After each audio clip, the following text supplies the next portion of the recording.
नमस्कार दोस्तों, welcome to the classroom. मैं अमन तिवारी आज के क्लास में एक बहुत इंपॉर्टेंट कॉन्सेप्ट लेके आया हूँ जिसे 9 स्क्वायर टेबल बोला जाता है।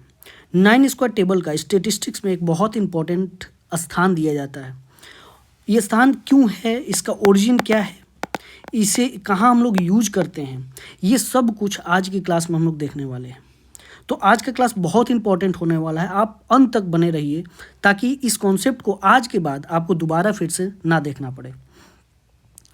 तो इसका ओरिजिन देखने के लिए हमको एट्रीब्यूट का कॉन्सेप्ट सीखना पड़ेगा। एट्रीब्यूट, जिस तरह हमारे पास एक क्वांटिटेटिव डेटा होता है जिसे हम लोग मेजर कर सकते हैं, न्यूमेरिकली मेजर कर पाते हैं, उस प्रकार से एक तरह का क्वालिटेटिव कुछ कैरेक्टरिस्टिक भी होते हैं डेटा में, उसी को एट्रीब्यूट कहा जाता है, जिसको हम लोग मेजर नहीं कर सकते हैं न्यूमेरिकली। ठीक है, जिस चीज़ को हम लोग न्यूमेरिकली मेजर नहीं कर सकते उसको हम लोग एट्रीब्यूट कह देते हैं या फिर क्लासिफाइड भी कहते हैं। इसीलिए इस पूरे कॉन्सेप्ट को क्लासिफिकेशन प्रॉब्लम भी कहते हैं।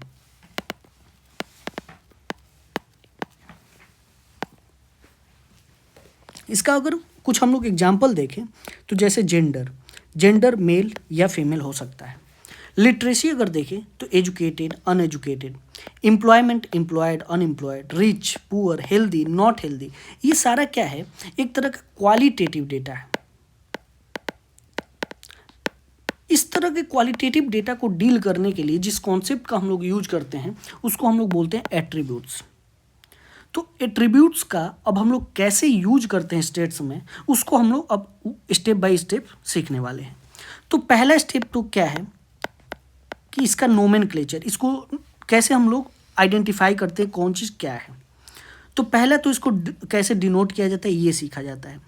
ABC, प्रेजेंस ऑफ एट्रीब्यूट, मतलब अगर मान लीजिए कि आपका वेरिएबल जेंडर है, ठीक है, तो जेंडर में एक मान लीजिए मेल है, एक फीमेल है, तो किसी भी एट्रीब्यूट को एक मान लो कि प्रेजेंस है। मेल को अगर आप प्रेजेंस मान रहे हो तो फीमेल क्या हो जाएगा, अब्सेंस हो जाएगा।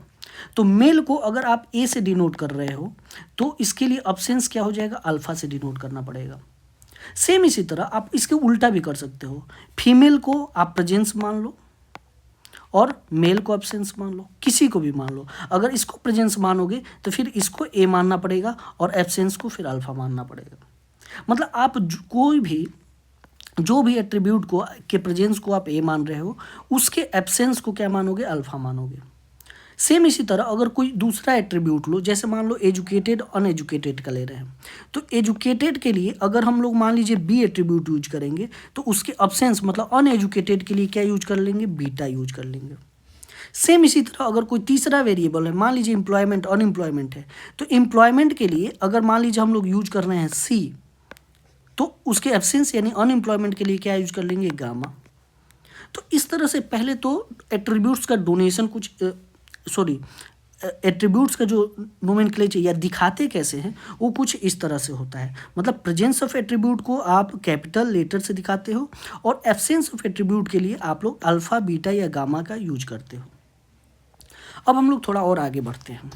तो हमने समझ लिया कि हमने ए एट्रीब्यूट, कोई एट्रीब्यूट है, जैसे मान लो कि हम जेंडर लेके चलते हैं, तो ए दिखाता है कि मेल है, तो अल्फा क्या दिखाएगा, फीमेल। ठीक है, तो ये एक तरह का क्या हुआ, मेल एक तरह का क्लास हो गया, अल्फा क्या हो गया, एक तरह का क्लास हो गया। ठीक है, तो ये हो गया क्लास। ठीक है, मान लीजिए आप और एक ले लेते हो, जैसे जेंडर के साथ आप एजुकेशन को भी यानी कि लिटरेसी को भी ले लिए। ठीक है, लिटरेसी में मान लो लेते हैं बी एजुकेटेड के लिए आप ले लिए, तो बीटा क्या हो जाएगा, अनएजुकेटेड। ठीक है, तो इस जेंडर के आधार पे मेल क्या हो गया, एक अलग क्लास हो गया, फीमेल एक अलग क्लास हो गया, एजुकेटेड में बी एक अलग क्लास हो गया, अनएजुकेटेड में बीटा एक अलग क्लास हो गया। सेम इसी तरह क्लास बनाने में हम लोग कॉम्बिनेशन का क्लास बना देते हैं, A B, A alpha, B beta. मतलब क्या है, ए बी कहने का मतलब क्या है, ए मेल है और बी क्या, एजुकेटेड, यानी एजुकेटेड मेल, तो ये एक अलग क्लास हो गया। ए अल्फ़ा हम लोग बना सकते हैं, तो ए अल्फ़ा का मतलब क्या हुआ, मेल हो और फीमेल, ये तो हो नहीं सकता, तो ए अल्फा बनेगा ही नहीं। बी बीटा बन सकता है कि नहीं? एजुकेटेड अनएजुकेटेड ये भी नहीं बनेगा। फिर क्या बन सकता है? तो ए बीटा बन सकता है, ए बीटा बन सकता है। ए बीटा का मतलब क्या है? मेल हो और अनएजुकेटेड हो, या अनएजुकेटेड मेल, ठीक है, ये एक क्लास अलग बन जाएगा। और एक क्या, फीमेल एजुकेटेड, यानी कि अल्फ़ा बी का एक क्लास बन सकता है, तो अल्फ़ा बी का एक मतलब एजुकेटेड फीमेल का क्लास एक बन जाएगा। फिर अगर मान लो अल्फ़ा और बीटा का बना सकते हो, अल्फ़ा और बीटा मतलब अनएजुकेटेड फीमेल, इस तरह से आप क्लास बना सकते हो। तो ये जो होता है, जैसे alpha A beta B alpha beta alpha B A beta A B, ये सब क्या है? अलग अलग क्लास है, ठीक है। तो अब क्लास हम लोग समझ लिए, ये अपने कैरेक्टरिस्टिक को दिखाने का एक तरीका होता है, उसी को हम लोग क्लास बोलते हैं। क्लास जान गए, तो अब उसके बाद क्लास फ्रीक्वेंसी। मान लीजिए आपके पास एक गिवन डेटा दिया हुआ है, उसमें कह रहा है कि इतने लोग, मतलब मान लीजिए कि 50 लोग एजुकेटेड मेल हैं, 60 लोग अनएजुकेटेड मेल हैं। तो ये सब क्या है? फ्रीक्वेंसी एक तरह का दे रहा है। एजुकेटेड मेल मतलब कि एजुकेटेड मेल ये, यानी कि ए बी का डेटा ये दिया हुआ है, ए बी का डेटा दिया हुआ है, ठीक है। अब ए बी का ही फ्रीक्वेंसी दिया हुआ है। अब हम लोग क्लास फ्रीक्वेंसी थोड़ा कॉन्सेप्ट को पहले पढ़ लेते हैं। क्लास फ्रीक्वेंसी क्या कहता है? Number of observation assign to any class, किसी भी पर्टिकुलर क्लास को जितना नंबर ऑफ ऑब्जर्वेशन असाइन होता है उसी को हम लोग क्लास फ्रीक्वेंसी बोलते हैं।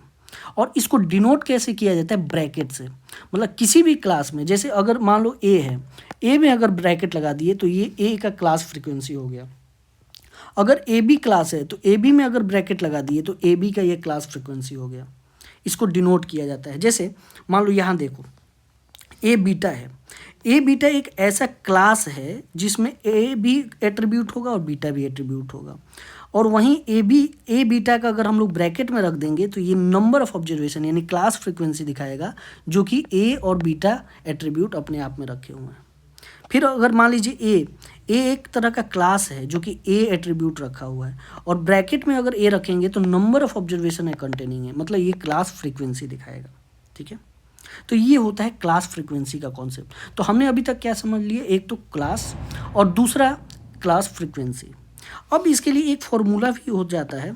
जैसे अगर हमको बताना है कि total number of class frequency कितना बनेगा जब आपके पास एट्रीब्यूट्स दिया रहे, तो उसके लिए 3 टू द पावर n होता है। जैसे मान लेते हैं हमारे पास इसमें एट्रीब्यूट कितना दिया हुआ है? 2 एट्रीब्यूट्स हैं, तो 2 एट्रीब्यूट्स हैं तो 3 टू द पावर 2 यानी कि 9 हमारे पास टोटल क्लास फ्रीक्वेंसी बनेंगे। 2 एट्रीब्यूट्स है ना हमारे पास, एक जेंडर है, एक लिटरेसी है, तो 2 एट्रीब्यूट्स हैं, तो उससे हमारे रिलेटेड कितने बन जाएंगे क्लास फ्रीक्वेंसी?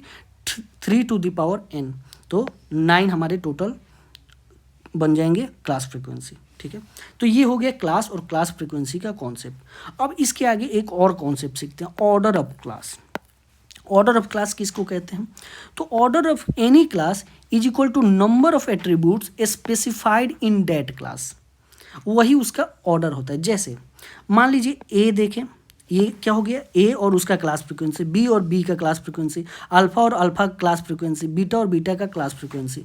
तो ये frequency of the first order है। क्यों फर्स्ट ऑर्डर क्यों कहा जा रहा है? क्योंकि इसमें एक एक एट्रीब्यूट है, किसमें एक एक एट्रीब्यूट है। इसमें ए एट्रीब्यूट है, इसमें बी है, इसमें केवल अल्फा, इसमें केवल बीटा, एक एक एट्रीब्यूट है, इसीलिए इसको फ्रीक्वेंसी ऑफ फर्स्ट ऑर्डर कहा जाता है। यहाँ पे देखिए ए बीटा है, ए बी है, बी अल्फा है, अल्फा बीटा है, तो यहाँ पे ए भी है और बीटा भी है, यानी कि 2 एट्रीब्यूट इसमें है, तो इसको frequency of the second order कहा जाता है। फिर देखो एन क्या है? टोटल नंबर ऑफ ऑब्जर्वेशन, यानी कि इसको फ्रीक्वेंसी ऑफ 0 ऑर्डर भी कहा जाता है, क्योंकि एन में किसी तरह का एट्रीब्यूट नहीं है, तो टोटल नंबर ऑफ ऑब्जर्वेशन जो होता है वो फ्रीक्वेंसी ऑफ 0 ऑर्डर होता है। तो ये 3 तरह के ऑर्डर हो गए, ठीक है। Frequency of first order, second order, 0 order. अगर मान लीजिए हमारे पास एट्रीब्यूट और ज़्यादा है, जैसे मान लीजिए कि एट्रीब्यूट की संख्या 4 है, तो क्लास फ्रीक्वेंसी कितनी हो जाएगी? 3 टू द पावर 4 यानी कि 81 हो जाएगी, तो 81 के आधार पे फिर हमारे पास जो ये बनेगा, ऑर्डर बनेगा, ऑर्डर भी और भी ज़्यादा बनने लगेगा, यानी कि frequency of zero order, first order, second order, third order, fourth order भी बनेगा। इसमें थर्ड एंड फोर्थ ऑर्डर भी बन जाएगा। ठीक है, ये अभी कितने के लिए है? ये ओनली एंड ओनली 2 एट्रीब्यूट्स के लिए है। 2 एट्रीब्यूट्स के लिए मैक्सिमम सेकेंड ऑर्डर तक फ्रीक्वेंसी बनता है। ठीक है, अब जो आपने फ्रीक्वेंसी बनाया उसमें एक दो कॉन्सेप्ट होता है। एक तो ultimate class frequency. Ultimate class frequency उसको कहा जाता है जिसको हाईएस्ट ऑर्डर हो। मान लीजिए आपने 2 एट्रीब्यूट का ऑर्डर बनाया फ्रीक्वेंसी का, तो उसमें सेकेंड ऑर्डर ही हाईएस्ट है, सेकेंड थर्ड तो है नहीं, तो सेकेंड ऑर्डर ही क्या कहलाएगा, मतलब ये क्या कहलाएगा, अल्टीमेट क्लास फ्रीक्वेंसी कहलाएगा। इसके लिए 2 एट्रीब्यूट के लिए अल्टीमेट क्लास फ्रीक्वेंसी इसी को कहा जाएगा। ठीक है, तो number of ultimate class frequency equal to 2 to the power n होता है। मतलब मान लो 2 एट्रीब्यूट है तो 2 टू द पावर 2 यानी कि 4 होता है अल्टीमेट क्लास फ्रीक्वेंसी। ठीक है, तो ये होता है ऑर्डर ऑफ क्लास। अब हम लोग आते हैं 9 स्क्वायर टेबल पे कैसे बनाया जाता है। तो 9 स्क्वायर टेबल आता कहाँ से है, तो यही ऑर्डर ऑफ क्लास से आता है।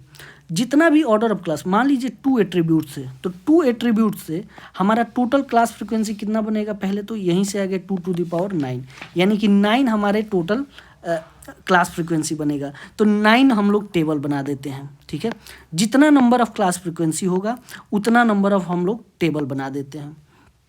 ठीक है, तो 9 ये स्क्वायर हमको मिल गया। फिर हम लोग क्या देखते हैं कि अल्टीमेट क्लास फ्रीक्वेंसी कितना है। अब ये जो फ्रीक्वेंसी का ऑर्डर है इसी को हमको उस टेबल में दिखाना है। तो पहला चलिए फ्रीक्वेंसी ऑफ जीरो ऑर्डर को दिखाते हैं। तो इस टेबल पे किसी एक कोने में आप फ्रीक्वेंसी ऑफ जीरो ऑर्डर दिखा दो। फिर आप क्या करोगे, frequency of first order A B alpha beta. ठीक है, वो टोटल कॉन्सेप्ट होता है।